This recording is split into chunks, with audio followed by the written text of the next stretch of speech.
All right, guys, welcome to today's Eat and Greet, where hopefully in the next hour or so that we are together, we're going to give you something that is worth the time you took to show up. And I most certainly think that we will, because we're gonna jump off the Western track for just a minute. Now, it all does come back together. That's the beauty of kind of bringing the information out, as you can find how to piece it together. But today we're going to jump into the Vedic style of astrology and some of their principles and ideas that guide that particular practice. And I'm so excited to, first of all, bring this to you, but also this whole idea with Uranus and Taurus for me. We were just talking about this before we got started. Is, Uranus breaking this very earthy energy open for me and for the rest of our Taurus population is, to me, symbolic with opening up the earth so you can see the gems that are down there. And some of them have been hidden for a very long time. So I've gone out and found Dustin here, and he is one of those hidden gems who is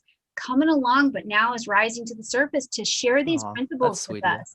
So I'm really, really thrilled to have you. Just thank you so much for coming. Oh, my pleasure, Stormy. You put that in a very nice way, and I appreciate it. I feel like a gem now that I'm talking to you, and it's so nice to be able to be talking to you. Thank you so much for taking the time and making the space for me to come along and be a part of this crazy ride that you've got going on. Yes, absolutely. Well, and I really genuinely want to say back to you, thank you for taking the time to invest in the craft. I mean, this is the thing. I feel like this last 7 years has been such a strong indicator in the world that it's time for our next generation of teachers to start taking their seat at the table in this industry and in this field. Not because our elders or those who came before us are just all dying and they're terrible or they forgot things, but we're a part of the circle of life in astrology, and that's in every tradition. So thank you for taking the time to answer a call that you were obviously given and coming and bringing it here. Sweet. Well, I'm very excited, Stormy. I'm glad to have answered that call, and I like being right now a young astrologer, throwing some videos out on YouTube and knowing that there's lots of people like you who take the time to throw new guys like me a rope and be a part of the high sphere of things, because I definitely see you being in that place, and I really appreciate it. Fabulous. So I ask everybody when they come to tell us just a little bit, how did you get into astrology and kind of what's your lane right now? How is this going for you? Yeah, thank you, Stormy. Okay, so my name's Dustin Cormier. I appreciate everybody hanging out with us today. I was just thinking in the same way that Stormy was saying, how with Uranus and Taurus, we were talking about Uranus is they kind of say it's a generational planet because it takes generations to go through the signs. But I would say it's like a metaphysical planet. For it to be in Taurus means that there is a bit of I would say Uranus in a lot of ways relates to culture, to cultural backbones. And so I think Uranus relating to culture and to metaphysics, being in the sign of Taurus, is showing that the earthly centers of our cultural wisdoms have an open door to kind of merging and bonding right now, because Uranus, culture, is in Taurus, which is earthly convergence. And so that's why I'm really glad to be a Vedic guy, talking with you, who your craft is very Western style. I actually myself I'm like a dude. I'm in Canada. I'm in Toronto. I started off with Western astrology as well. Western astrology has always been my backbones, actually. But also I'm a psychedelic person, and I was very obsessed with the 60s and 70s era, what they talked about and how they kind of rolled with things. And astrology was one of them, but even deeper than astrology that kind of hit me at some point somewhere along the line was yoga. Yoga is really my heart practice. I'm a spiritual person. I'm a religious person. I'm interested in the idea of spirit coming through us. The Indians have the multitude of polytheistic spiritual centers, which they all end in a monotheistic one, which is Vishnu.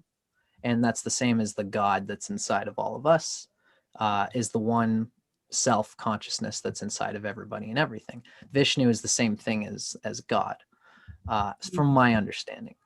So obviously, there's going to be a lot of places where the Western and the Vedic astrology, they actually meet in a lot of ways.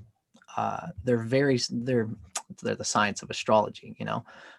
As a science, there's less room for error than we generally talk about. Although that's me being optimistic, because even though it's a science, there are so many different ways to calculate the calculations and to interpret the calculations. And so my story started getting into Western astrology. I was like smoking weed and stuff at a bookstore one day, and I picked up, I'm a Scorpio. I got Mars in Scorpio and Pluto there. And I picked up a book called Sextrology. Yeah. And it's this book, it's written by two folks. They're very kind of like bougie American folks. I think they're Californian. No, I think they're San Francisco, actually. They're San Francisco people. And they wrote this book called Sextrology, which talks about the alchemy of the sun signs interacting with each other, but also just the sexual nature of the sun signs. So I was skeptical about astrology, but I'd read in a well-known Indian book. It's called The Autobiography of a Yogi. Mhm. It's Paramahansa Yogananda. He's a very spiritual dude and very psychedelic. And in that book, his guru talked about astrology. And I was like not into it when I was reading about it.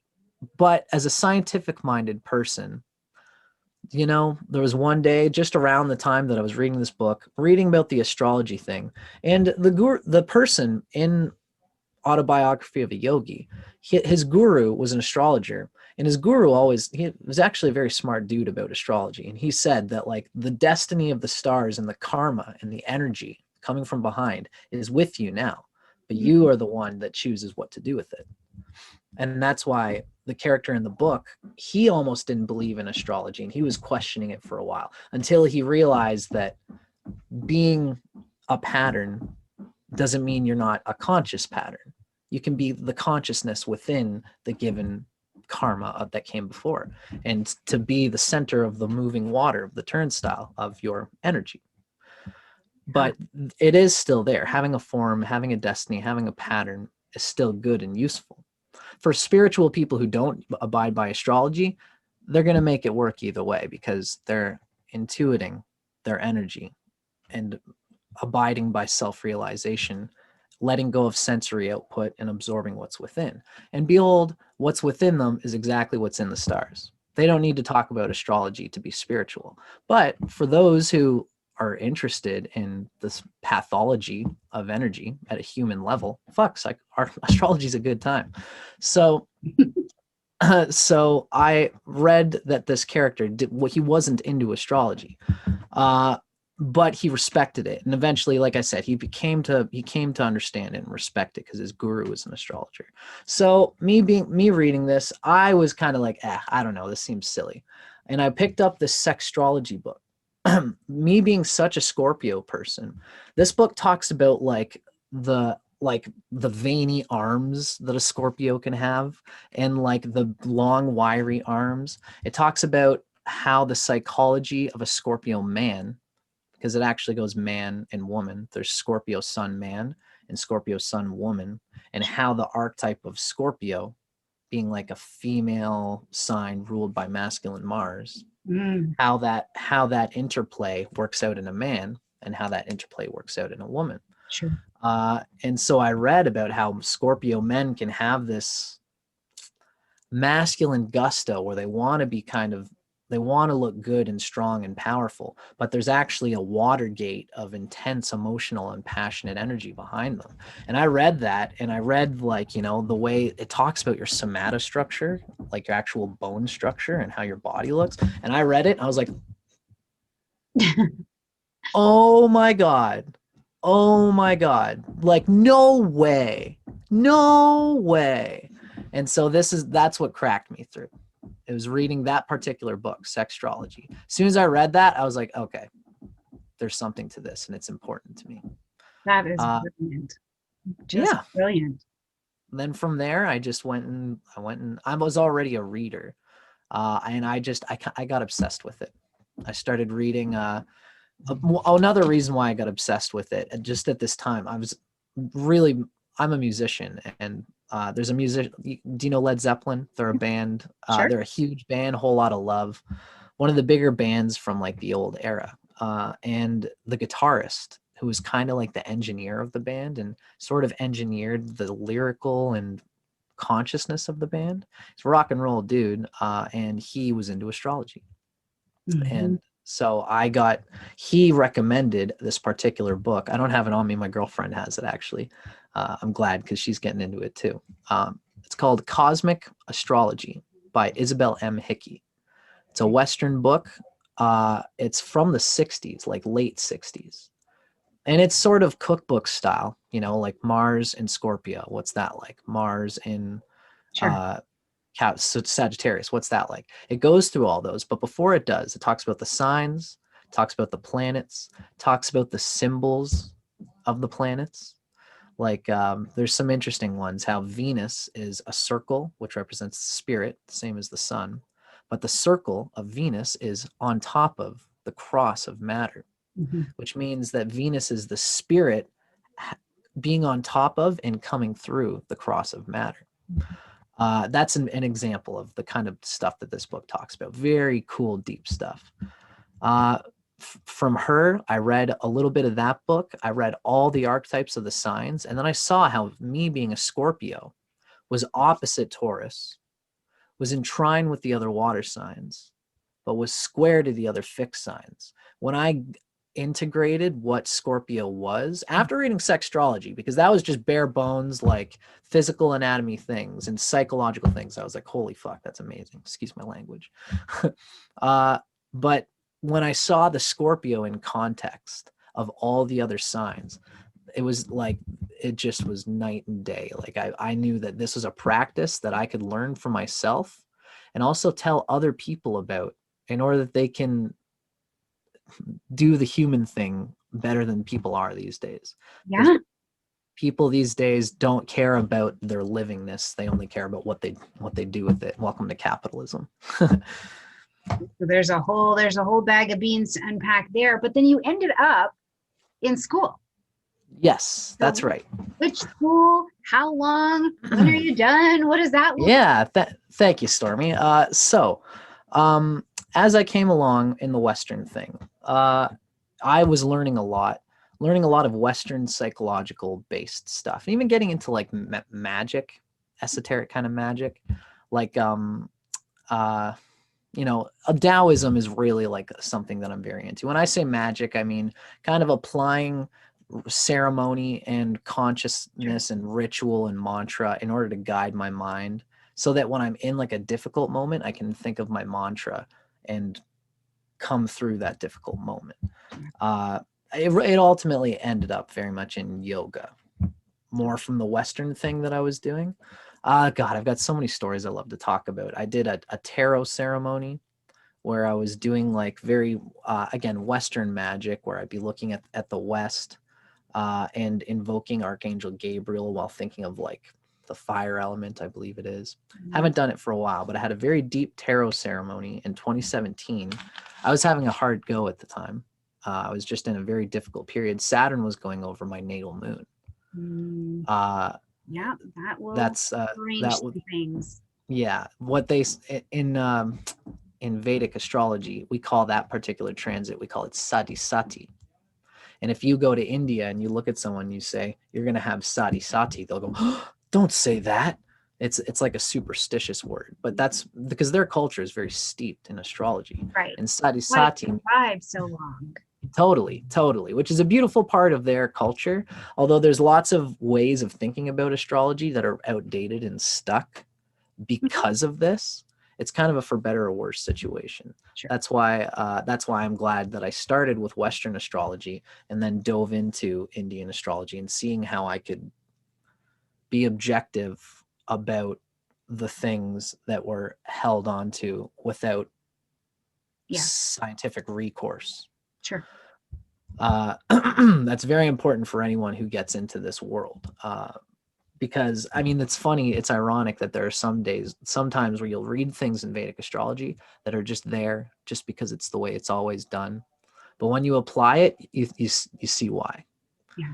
It's just a world that you just have to explore and experiment with. Which I think is still very much so true today for Hellenistic astrology. If you Right. practiced or you haven't sat down and done the study of Hellenistic, it is a for better or for worse as well. But then you understand the why of how it got done. And from there, then I think it can move into what our personal interpretations and things are, because everything comes down to our personal experience bias. Totally. But Totally. it's the same kind of, it sounds like it's the same kind of thing. Yeah, I'd say so. It's the same kind of idea. Even in Western and Hellenistic astrology, there's lots of, there's so many ways to interpret what's going on. You know what I mean? Like there are some people who's just like, no matter what your personal planets are, watching the fact that Uranus is in square to Saturn right now and what all that means, the collective, what it means to you is not nearly as relevant as this. Like a lot of people think of it this way, whereas a lot of people will say that what's happening up there cannot be channeled if your own energy sphere is not grounded in the right way. Sure. So in the same way, if I'm reading you correctly, there's many different ways, even Western astrology, many different ways to emphasize things and to think about things. Yeah. So yeah, it's always a good, I'm somebody who's scientific as well as intuitive, mystical. I will always go by my intuition. And there's a good thing and a bad thing about this with regards to astrologers, because every astrologer has a bias of what energy sphere they would like to focus most on. Mm-hmm. The good news is that, I don't want to have to abide by a universal standard. I know what I need out of astrology. The bad news is that it's hard to agree sometimes on what we're all looking at. Absolutely. As each person, you know what I mean? Yeah. Me and myself, gosh, I could talk all about my own thing, but in this moment, I'll say that in Vedic astrology, it's considered that I am Venus Atmakarika. And so I'm a very Venus person. Atmakarika means the signifier for the soul. And it's kind of like it's like my essence planet. I could talk all about it. And maybe we will at some point, but Venus is my essential planet. And I'm very interested in psychology, getting to the root bones of what would help a person to be most satisfied and fulfilled and abundant in their lives in order to do what they want to do. And so that's why my path was healing, yoga. How can I apply what you are in order to compensate for the shadow that you don't realize you're lacking? This is the kind of mirror that I like to provide for people. Yeah. What was the school? Tell us about your school real quick. Thank you. Yeah. People are going to be curious about this, and perfect. Your path, we want to know. Thank you, Stormie. I appreciate you grounding me in the conversation there. So somewhere along the line, around this time, Saturn was going over my moon. I was like flickering on suicidal and kind of just having a really, really hard time. And I went to a Kundalini conference, and it was there that I met somebody who was into Vedic astrology.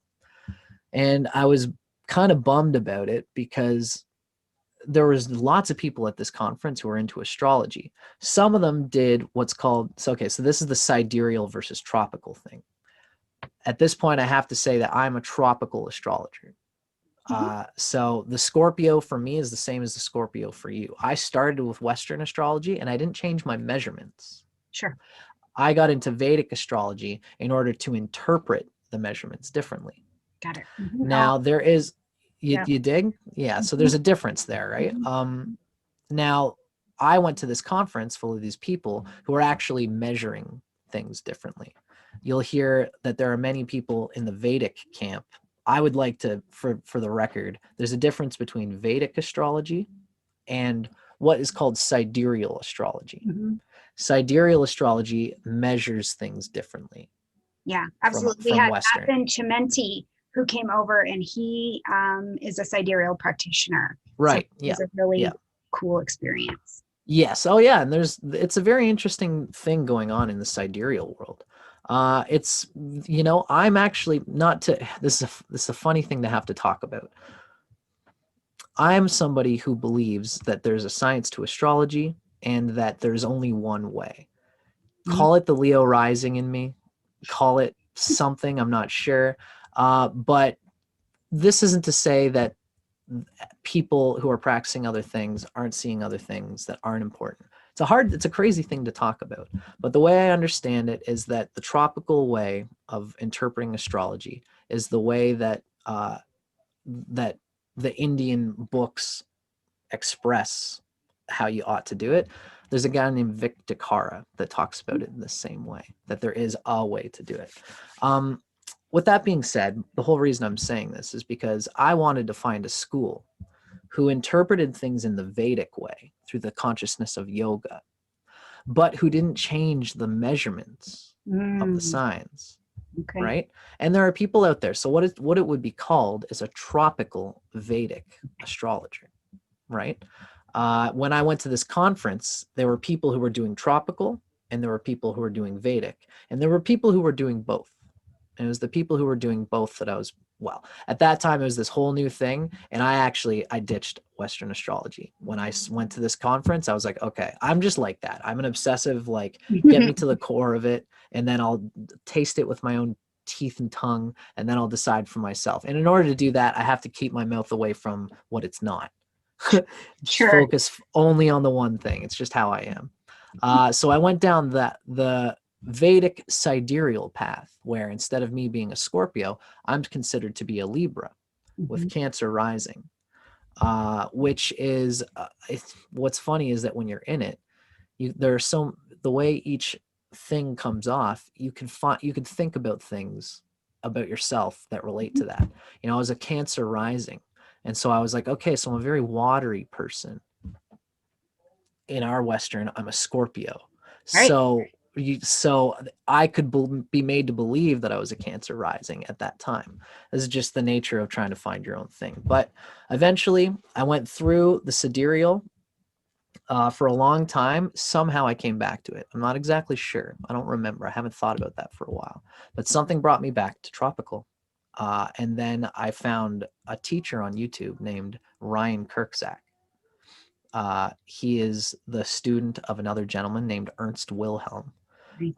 And these two have been studying the ancient Sanskrit root books of Indian thought. It's called Brihat Parashara. Horoshastra is the main one. And this is an old Indian book written like long ago. And it was all about astrology. These guys have read the thing to the core, and they're also kind of Western astrologers in their own right, and yogis and different things as well. Ryan Kirkzak has a school called Asheville Vedic Astrology. And this is the school that I got to be a part of. He was just starting it out at first, and it was just him. He's Virgo rising with Saturn in Virgo. Just like earth coming out of his ears. And he got the money himself, and he did all that he could to launch this website where he did this thing, and now he's got people helping him operate it. But at the time, it was just him. I can't believe the sacrifice that this guy did. Yeah. I remember that. It's a crazy thing, because I guess you must have had to go through that same process when you're creating your own educational paradigm. It's kind of like a mom who's just trying to take care of all these kids or something like that, and anything could go wrong and anything could happen. But you know what that's all about. Ryan did the same thing in order to create his school, Asheville Vedic Astrology. I went through it. I'm in my 4th year now. I started it in 2018, just as I was coming through the worst of the gunk. I was still in the gunk at this time, and attaching myself to something that I believed in, which could actually help me survive and stay alive, but was not purely capitalist in intent. I needed that at the time. My moon was kind of like, you need to get into something that's not just some kind of crappy part-time job that you've been doing in order to launch you into what you finally want to do in your life. I needed to pick something that was what I wanted to do in my life. And I wanted it to be something that was close to my heart, close to my love of consciousness, close to my love of humanity, and is for humanity, not me sucking from humanity. I believe astrology is a way for me to do this because I'm helping people get clarity on themselves and I'm getting paid for it so that I can stay alive and do my thing. I mean, mind you, it's hard to, I don't know, you must be feeling the same thing. Maybe you've revved it up to the point where you're rocking it now, but I've been going very slowly into my astrology as a way to survive per se. I'm just learning how to ask for enough money, in a way that's kind of like fair and everything like that. I'm still in my 4th year of school. That's why for a long time, what my teacher wanted us to do is to get into apprenticing, which is on this 4th year, we've learned all the knowledge. Now I'm actually taking in clients and doing the astrology thing for people. And for a long time, I was just doing it by donation. Yeah, thank you. Thank you very much, Stormie. It's a big deal to make that jump. It's a big deal to be. It's a huge jump. Totally. That is a whole phase of development. I gotta just say that. So if you are listening to, you either know that or you'll be coming up to it. But that phase is a real phase of development to learn and stand true to your ask, because that, to me, I think is the place where we understand the space within us that spirituality and money mix, and that they're not different, that they are not different. But thank you, Stormie. I kind of need to hear that from you, my earthy Virgo friend. That's right. I always appreciate that. Loaded second house stellium. I'll get you. Love it. Taurus, Capricorn South Node. I will freaking. Yeah, you do, Stormie. You're very natural with it, and I appreciate that. I always say, I always love anyone who's got Virgo rising, because I've got Venus and Jupiter in Virgo. And so I always I feel like Virgo rising helps me to pull my spiritual thing in that second house way. It's the second house for me is a Leo rising. So yeah, I appreciate that, because you're so right. That's an important, that's been one of the really the biggest blessing I think that I got from school. That's something I will say is that Ryan he's a hard lined teacher. He wanted this to be university level teachings, because there's a lot to digest in the Vedic system, and it's very pointed in a certain direction. And he, at the end of it, now I'm in my 4th year, like I said, kind of halfway through. I'm almost finished my 2nd semester. And he's got us doing 10,000 word essays. He's got us doing an hour video. And then we've got to do 14 clients per semester. Beautiful. And so what's lovely about it is that he's he's reading, he's really reading all my notes on what I do for each client.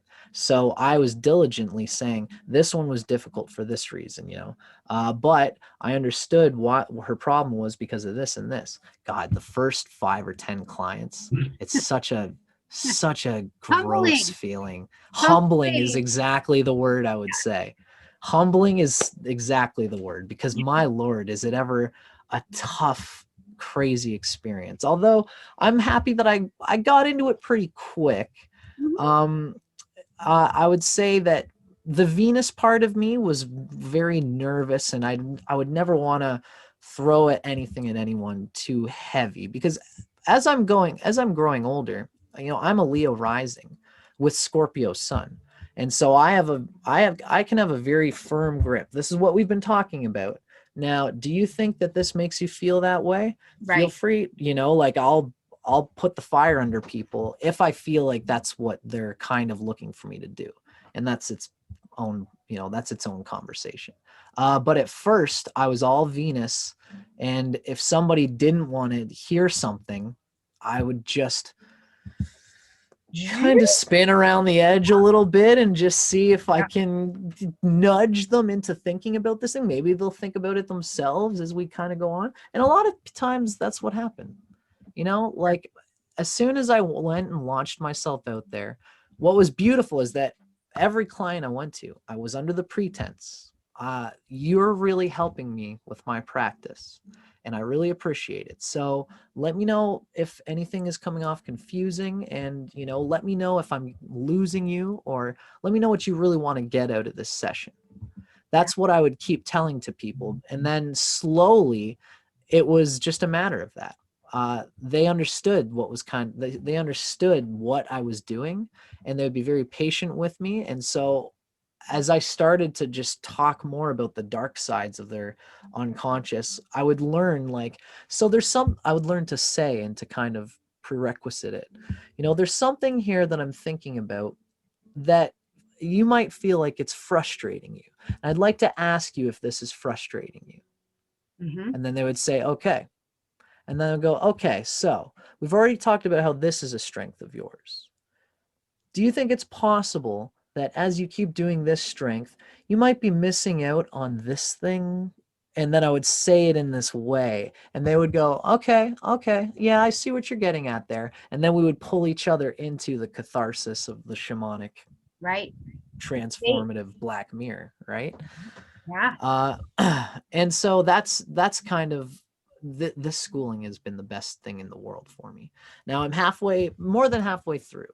I'm supposed to get 44 clients done by November, and I'm at like 30. So you're moving right along, though. You are moving right along. Totally. I'm more than halfway done, just because I wanted to get lots of clients, and I didn't know how hard it would be to kind of like, okay, people, so like 1 p.m., Thursday, this date, we're going to be there. I didn't know how hard it would be to wrangle people. And so I just made a huge bunch of people, and I was just in case I didn't have enough by each semester's end. Absolutely. You're kidding me. I'm a Virgo rising. I'm like, you're the same thing. Yeah. You gotta get it right out. So you have DYA is still a thing, even right. when you practice astrology. Totally.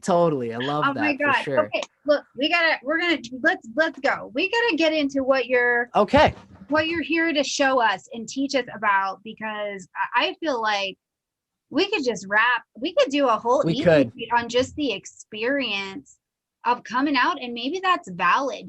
Truly, right. As you're listening and you're watching, if you feel like you want to hear more experiences from other astrologers and what they're like coming out into practice experiences, let me know, because I feel like that's a wonderful meet and greet as well. But today we're talking about some Vedic concepts, and you're going to share that with us. Thank you, Stormy. Way to go. You've got a great way of holding us on our intention for what we had for the day. You're great at that. My Virgo friend. Beautifully. Love it. No kidding, eh? Perfect. Okay, Stormy. So I agree that idea of like coming out as an astrologer is a great topic. Now I'm going to start playing with something here, Stormy. I have a software that lets me look at pictures. Now, can you see when I do this? Can you see the picture I'm looking at here? Yeah, 1000%. Okay, sweet. All right. Okay, Stormy. So this is me kind of showing a little bit of the presentation I had in mind here. Okay, hold on just a second. Let's in your software. Yes. On your side of Zoom, can you just screen share it so it's bigger? Because this will show that'll show really small. Okay, I see what you mean. So I'm going to Zoom. Now, if I was to go, how would I go about that? Okay, so in your Zoom. I see there's a share screen button. Yeah, there you go. That's the one. So if I hit share screen, neato. So should I just put my screen and just share my screen like this? Yeah. Yep. There. So you're seeing my screen now?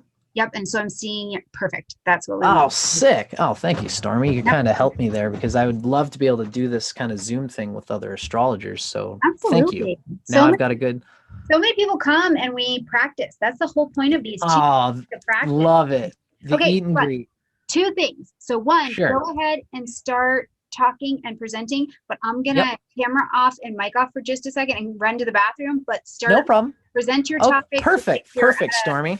At a conference or something. Okay, go give it a go. You got it. Okay, you feel free to come in whenever you're done, Stormy, and just let me know if you got any questions or anything. Okay. Okay. Beautiful.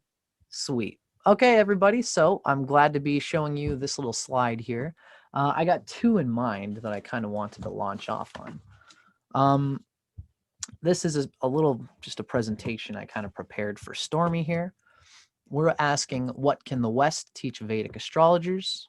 And as well, this is from an old slide, but this should also say number 2, what can the Vedic astrology teach the West? Because within the 2 poles of any knowledge, we have Satya within them, which is the peaceful, discernible truth that lies between the variegated bits of knowledge. Now, what I'm interested in talking with you guys about is how exactly Vedic astrology is different from the West. How I figured I would kind of start this thing is talking a little bit about the bones of the two. And I'm kind of asking the question, where does the source of any astrology knowledge come from at all? This is this little slide I kind of wanted to show here. To get us thinking a little bit about astrology as an observational behavioral science, almost like it's a phenomenological science, right? So, which came first, the chicken or the egg? The signs in the sky, or our intuition of the metaphysical precepts of astrology? You know, this is why people say that the stars have come off of their alignment from what we would call the tropical signs. For example, when you look at what people derived as the sign of Aries 2,000 years ago, tropical Aries, which is when the sun is in the, not the solstice, but the equinox, the spring equinox. The first day of the spring equinox is the marker for the sign of Aries. And the equinox has to do with the sun going around the earth, and it has nothing to do with the actual sign of Aries in the sky. Now, 2,000 years later, when the sun is at the sign of what starts the spring equinox, it's at it has dragged, so it's not actually at the start of Aries anymore. It's like 22 degrees into Aries. This is what we call the precession of the equinox, and this is what the whole sidereal debate comes from. Now, my point is that was there ever really the signs in the sky? Like, really, we were just using them as signboards, as guideposts. Really, what happened is that our human intuition of the metaphysical precepts of astrology is what came first. At least this is how we think of things in the Vedic consciousness. What happened is that we had rishis, who were seers, who could intuit the energy inside themselves and bring that down to earth in a way that the stars would also reflect the mechanism of the energy that we are.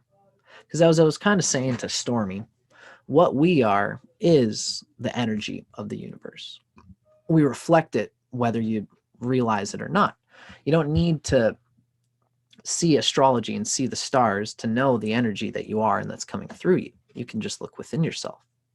Now, these rishis knew that one day the loud sensory glamour of the outside world of our senses would become louder than the ebbing stillness of the heart within. There was a time when there wasn't as much technology and people were less interested in what's outside and they were looking within. And it was in this age that they didn't need astrology, but they knew that there would be a time when technology would pull things outside of the internal heart of intuitive metaphysical awareness. And that's why these old ancient astrologers developed the science of astrology so that we could externalize what they were internalizing. And the rishis used to just talk about astrology, and it was written in Sanskrit and it would have a rhythm, and it was handed down before it was eventually written down. So a lot of the stuff that we understand in Vedic astrology has this consciousness of, well, it got passed down in this way and is eventually attached to a lineage of knowledge. And how it works with Vedic astrology is that, to be honest with you, most of the stuff that is in these old books are as clear as day, useful to us in today's time as they were back so many years ago. Really, where things get crotchety, like I said, where things get a little, where the Indian culture has latched too hard to something without thinking about it, is the sidereal thing. That's kind of mostly where that comes from. Most of the Vedic knowledge that's written about Vedic astrology is gold. So, like any astrology, you have to listen to your inner intuition about where you want it to take you. I want to start to just kind of talk about a few things about how we think about Vedic astrology. So I do have a few little slides here that basically relate to the chakras. Yeah. One of the ways I wanted to think about it, hopefully you guys can see me here. I think you can. We can see here that this is Capricorn and Aquarius. When the sun is coming through Capricorn and Aquarius, it is the winter solstice. And we could see that these Saturn and Aquarius, they're kind of paired up in a way. This is something that I'm trying to show here. This is a hard picture to explain, but we can see that Capricorn and Aquarius are a pair ruled by Saturn. See that Pisces and Sagittarius. Everybody in the West knows that Sagittarius is ruled by Jupiter. But it's little remembered that Pisces is the primary lord of Jupiter as well. And so Jupiter ruling Sagittarius and Pisces makes up the second orange chakra, right? This is kind of what I'm getting you guys to think about. Saturn rules the first chakra, it's Capricorn and Aquarius. Jupiter rules the second chakra, Sagittarius and Pisces. Mars, possibly Pluto, question mark, are a part of the third chakra, the sacral chakra, Scorpio and Aries. So I'm hoping that you guys can see how this chakra consciousness is coming out. This is in a lot of ways how the Indians think about the chakras. It's also possible that Neptune, Uranus, and Pluto are chakras that go beyond the 6 chakras. Possibly they're locked into the 6th chakra, or even are 7th or 8th chakras or 9th chakras themselves, which can actually interpenetrate the other chakras. For example, I'm born in the generation that has Pluto in Scorpio.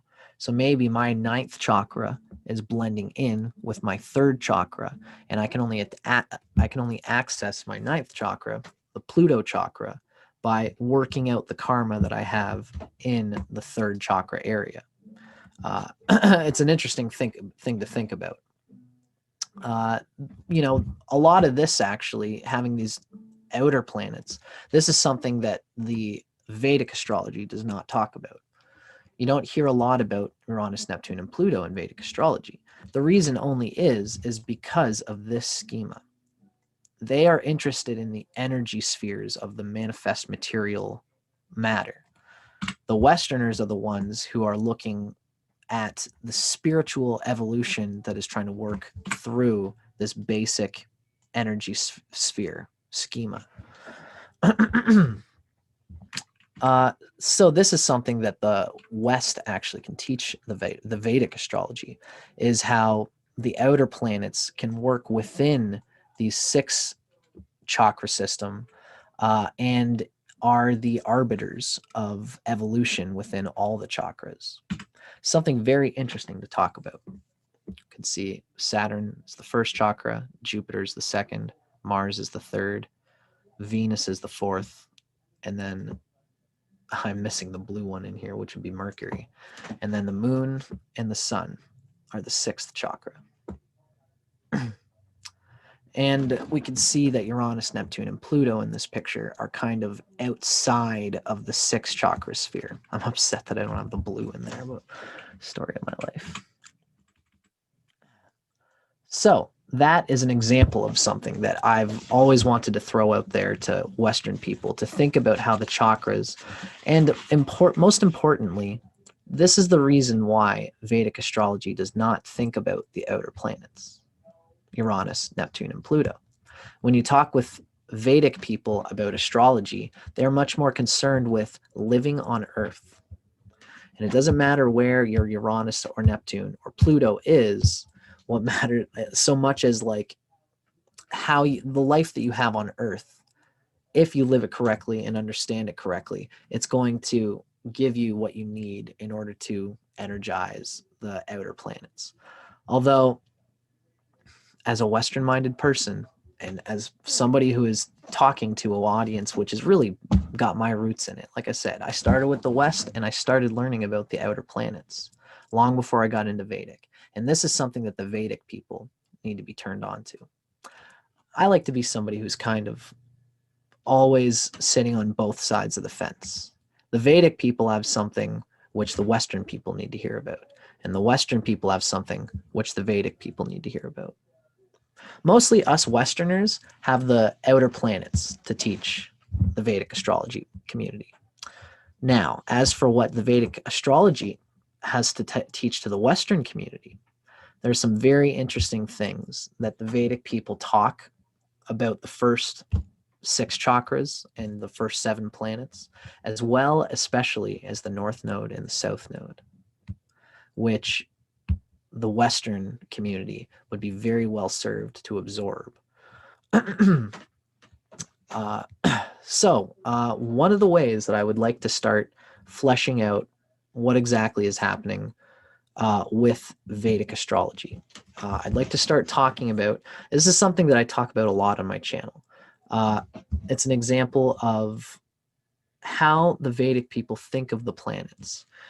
It's very much something that's very akin to yoga. There's 2 poles, there's a yin and a yang in a lot of times in Vedic astrology. This is mostly the consciousness that comes from Rahu and Ketu, because we know Rahu is the North Node and Ketu is the South Node. Those 2 are always an axis apart, which means that they're always going to be in opposite camps. What do I mean by opposite camps? I'm going to talk about a way to organize the planets as well as the signs in a way that I'm sure a lot of Western astrologers are going to be shocked to hear or to understand. All ways of astrology have to be, you can organize them in lots of different ways. With the signs, most Western astrologers tend to think of air signs and fire signs as being like together because they're the light and airy consciousness. And that's true in a lot of ways. You know, air feeds fire, right? That's what we say in the Western. And then water feeds earth or falls down to earth.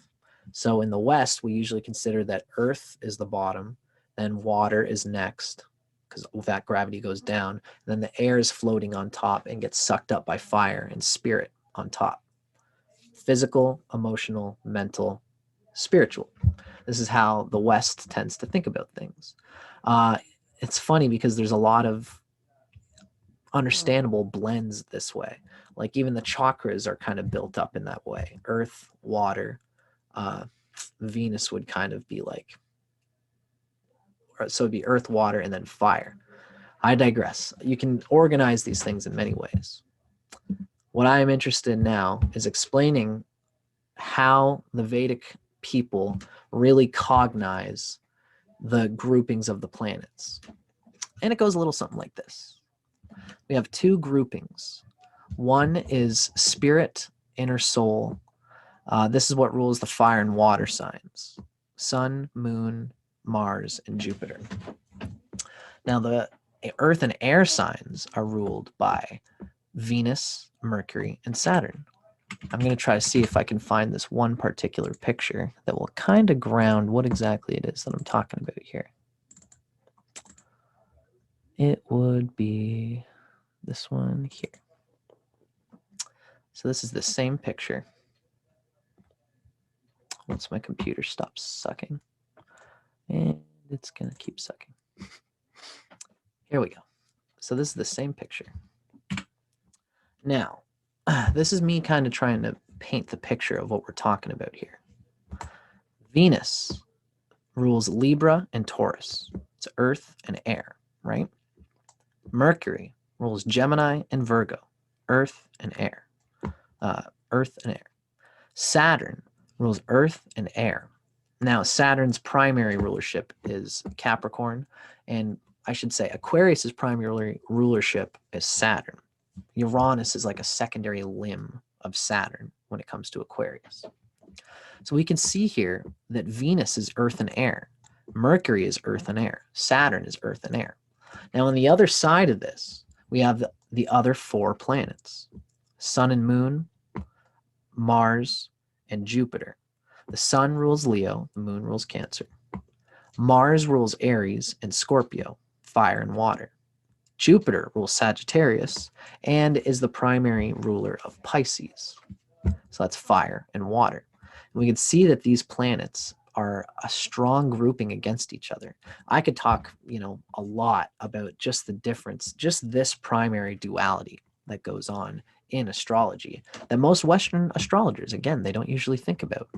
Think about how these 3 planets are kind of about communication as well as physical, external reality. The bank book.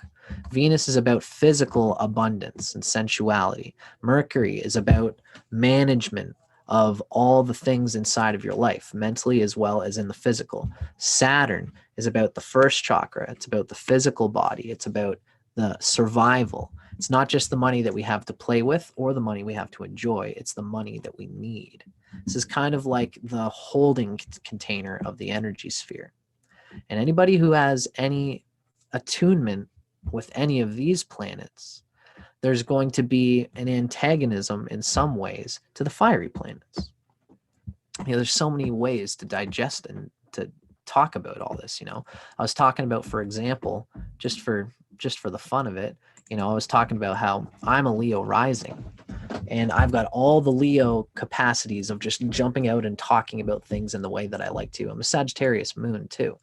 And I love to just talk with people and to get excited and just to jump out in ways that ultimately can sometimes burn my Venus rulership, because according to Vedic astrology, Venus is my Atmakarika. For those listening, the Atmakarika is the planet out of the first 6 that we've talked about, the first 7 that we've talked about: Sun, Moon, Mars, Mercury, Venus, Jupiter, Saturn. Out of these 7 planets, whichever one has the highest degree in your chart is going to be the Atmakarika. So look up the highest degree planet in your chart. See if you resonate with, look up like Venus Atmakarika on Google. See if you resonate with it. Look up, or if it's Mars, if it's Saturn, whatever. Look it up and it should blow your mind. I'm a Venus Atmakarika person, which means I like to be very careful, calculated. The essence of my soul is really coming at that Venus, Mercury, Saturn area. Venus, Mercury, and Saturn are kind of on the earth and air realm, right? And Venus is my ruling planet, is in that area, which really is frustrated and flustered by all the fire that's going on in my chart. But it's an alchemy. Everybody's alchemy can work out in some ways. At some levels, the Leo in me is missing out on being super fiery all the time because I'm a Venus person. I'm not going to blah and jump right out and get only say what I want to say without hearing the other person.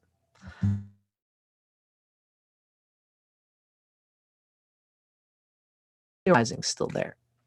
So this is kind of one of the ways that Vedic astrology can show us how the elements and alchemies of our soul essences can frustrate each other and get in each other's way, but also how they can compensate for each other, because being all Venus all the time is fun, but my Leo rising sure gets me around in a lot of ways as the type of person that I am too. So we can see that there's a big divide here in the planets, and this reflects on their friendships between each other. For example, the sign of Aries is ruled by Mars, and its friends in Vedic astrology are the Sun and the Moon and Jupiter, because the Sun rules a fire sign, and so it's going to be friends with the other planets that also rule fire and water signs. Jupiter's in this schema too, and its friends are the Sun and the Moon and Mars. So this is like a whole area of Vedic consciousness that the West, again, does not really think about. For example, we have something in Vedic called dignity, where, for example, my sun is in the sign of Scorpio. Scorpio is ruled by Mars. Now we look on the table. That means that my sun is in the sign of a friend, because sun's friends include Mars, right? So that means that the sun is in a sign that caters to the nature of the sun, because the sun and Mars are friends, as we've already said, right? So the sun, being a kingly lord who wants to, who needs to take care of its own kingdom, and needs to do it by giving direction, by giving directives, and having the strength to carry through those directives. Obviously, Mars and Scorpio do cater to that friendliness. That's why when the sun is in the sign of Scorpio, it's given a positive dignity score, where we say that it's in the sign of a friend. And that means that my sun as a Scorpio person does have some strength in getting what it wants when it needs to. It can come off as tough and all these things. Hopefully my Venus rulership kind of takes some of that edge off.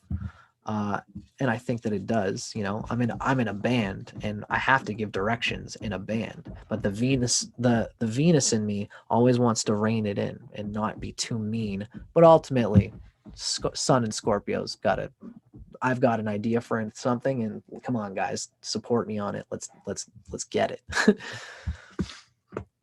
You know, you can also see how this can run anterior. You know, the sun is an enemy. Each of these planets have friends, and as well, they also have enemies. And this all relates to mathematical equations in Vedic astrology that I'm not going to get into right now. But this is an example of, again, how the Vedic consciousness thinks about things in a different way than the Western does.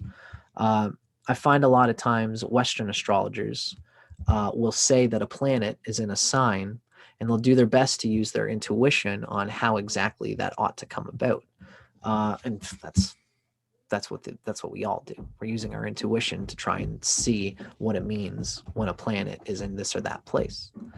The Vedic sphere is always thinking about, especially, how does this planet relate to the Lagna, or which means how does the planet relate to the rising sign? Because we can see how, for example, for an Aries rising, certain planets are going to be friendly to Aries rising and are therefore going to be important to its expression. When you think about an Aries rising, Mars rules the first house, and it's always the triad that you'll notice has those planets that are friendly to it, of course, right? Aries rising, what's the fifth sign from Aries? It's Leo. And so the sun is one of the friends because it's got the same nature as Aries. The fifth house lord, the planet that rules the fifth sign from the rising sign, is always going to be very important to that rising sign because it's part of the nature of what the rising sign is, how it expresses itself. It's part of the nature of the life path of the rising sign. As well for the ninth sign from Aries, which means that the ruler of Sagittarius, being Jupiter, would be that other key element in what makes up an Aries rising's expression. This also has to do with why we have evil houses in Vedic astrology, houses that cause instability. Like, for example, for an Aries rising, we can see that the 11th house is Aquarius. The 11th house is always considered an ill sign, a sign that's it's a house that's damaging. It's because of the egotism involved in it. But if you use that evil 11th house, if it's placed in a good way, the evil from that house is going to be insulated so that it doesn't damage you. For example, for a Saturn for an Aries is always a difficult planet to deal with. Saturn is debilitated in Aries, so we can kind of see why. So for an Aries, if you have a well-placed Saturn, like if Saturn is in Libra in the 7th house where it's exalted, that means that 11th house, which can be egotistical, everybody has to express their 11th house somewhere because that's how you get where you want to go. It's your gains. If you want to get those gains, you have to use the 11th house energy that's going to ultimately launch you towards where the group of people, the group consciousness that the audience that you're ultimately aimed at. The 11th house is your audience. And when you try to entertain the audience, it always comes off as egotistical. It's not a bad thing. It just shows that sometimes you have to use the dark parts of your energy sphere in order to attain the good of what you want, because it's not a bad thing to aspire to hit the note on the audience that you're trying to go for. But if you are somebody who is so obsessed with the 11th house, your 11th house has got bad planets in it, like Saturn, who are grounding you towards that one specific thing. It's not necessarily a bad thing, but it could show that you use fame and recognition in order to try to fix yourself. And that shouldn't be how it goes. You should abide by your own spirit, your 4th house, your 1st house, the 5th and 9th house, the planets that give you your essential spiritual energy. Then you will radiate from your spirit. And from that energy, you can use to manifest and deal with your 11th house energy in a way that's not going to be so egotistical and kind of heavy. I mean, if you've got your 5th house, if you've got the Lord of your 5th house, for example, for an Aries rising, again, Leo is the 5th sign from Aries.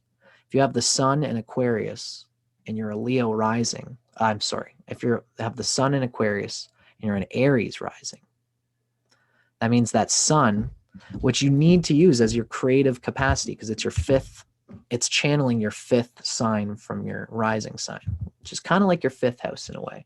I could talk about the houses and the cusps. It's kind of a different thing than what I'm talking about. Leo is always the 5th sign from Aries, which means it has a 5th houseness to it.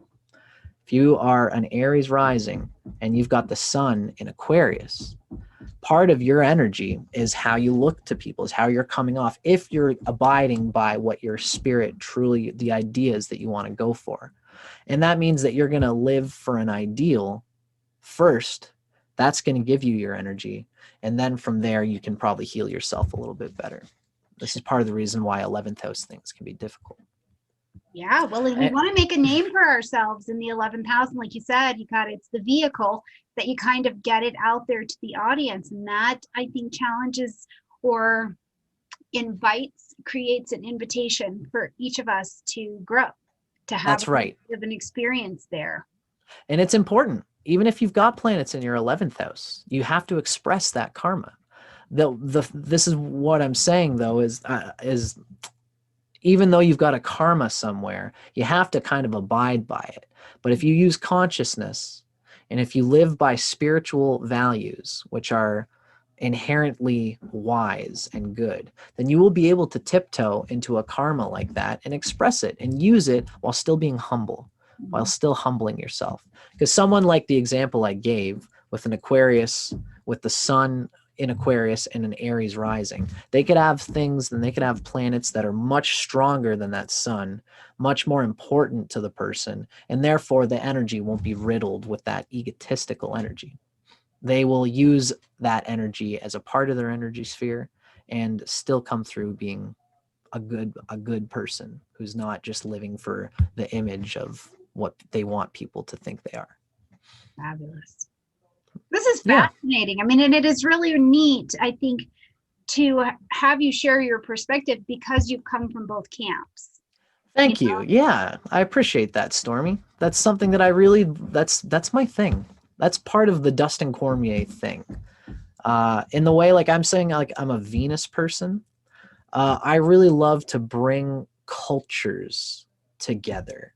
And I like to, like Venus people like me will talk about how it doesn't work. But that's in order to just see, like, just because these things don't work doesn't mean you can't make a good couple. Right. You know what I mean? And always looking to create a little harmony somewhere. That's right. That's totally my thing.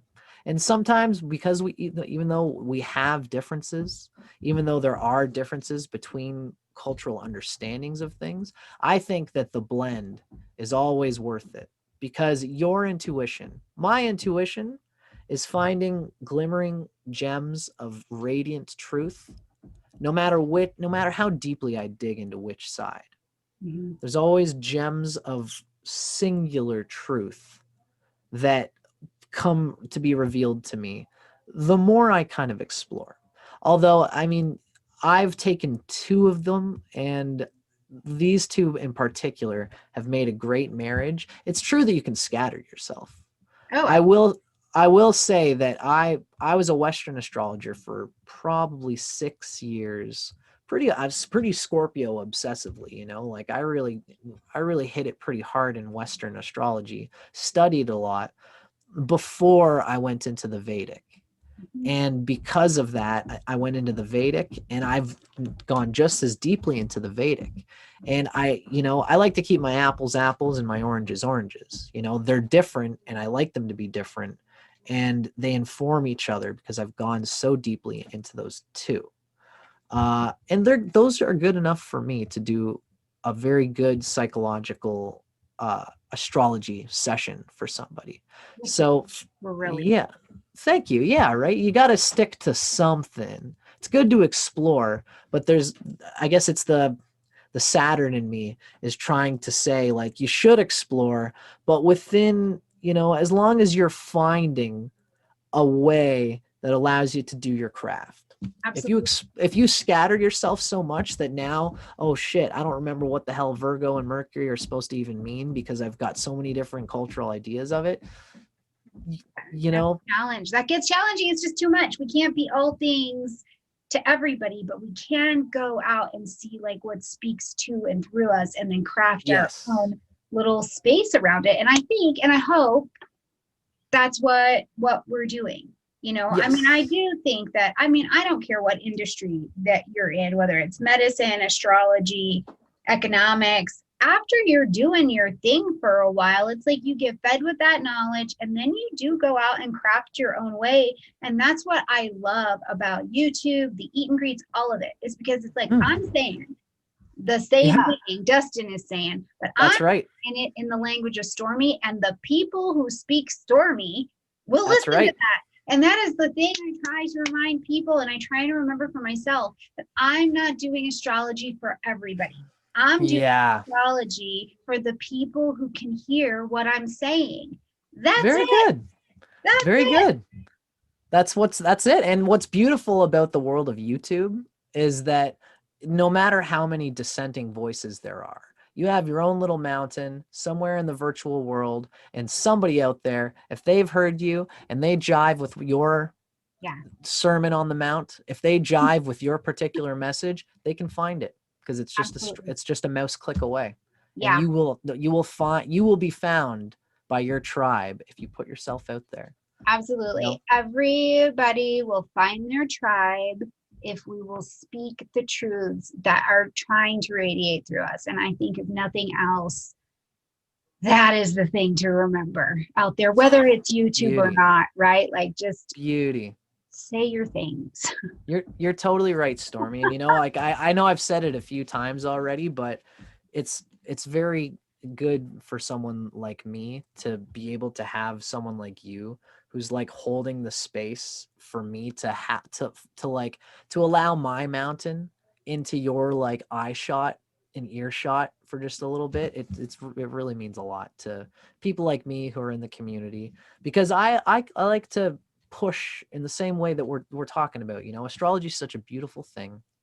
YouTube is such a good way of getting yourself out there and finding a way to express it and finding even, like eventually there's going to be a lot of YouTubers, a lot of astrologers on YouTube, and Absolutely. it's all going to get mixed up in terms of like the market or whatever. And that's it doesn't matter. What matters, I never got into astrology thinking I was going to do a YouTube channel and people were only going to listen to me and I was going to make money Right. off of it. I wanted to speak my truth and to know that there were people who liked my particular way of speaking the truth. That And if is you like that in the same way, take Stormie's lead just like I did and get yourself out there. There are people like us who will invite you in. absolutely. Well, so that said, if people do want to come jam and jive with you, I'll of course make sure all of your information is in the description box down below. But where can people find you? Thank you, my dear. Thank you, Stormy. You're the best. As I said, my name's Dustin Cormier. My main channel is called How to Rock Astrology. If you look me up on YouTube, you can find How to Rock Astrology. That's been my channel where I've been doing the heavy astrology stuff that I've been doing. If anybody would like to get in touch with me, get a hold of me, you can check out my website, DustinCormier.net. As well, you can check out the astrology page, which is DustinCormier.net/astrology. And it's on there. If you go there, you can find my email. Give me an email and I'll put you in my roster, and I'll see if we can make the time to do the client thing and do a real astrology session together. Absolutely brilliant. Well, Dustin, thank you for coming over, letting us into your mind, your musings for just a little bit, and just sharing yourself with us a little bit today. And you guys, hopefully in the last bit of time that we have been together, we gave you something that is worth the time that you took to show up. And I really think that we did. Support astrologers, support our new astrologers, and go visit Dustin in the links down below. Oh, thank you, Stormie. Beautiful friends. I love you all so much, and I look forward to seeing you next time. Sounds good. Thanks, Stormie. You're the best. Thanks for everything, and thanks for watching, everybody.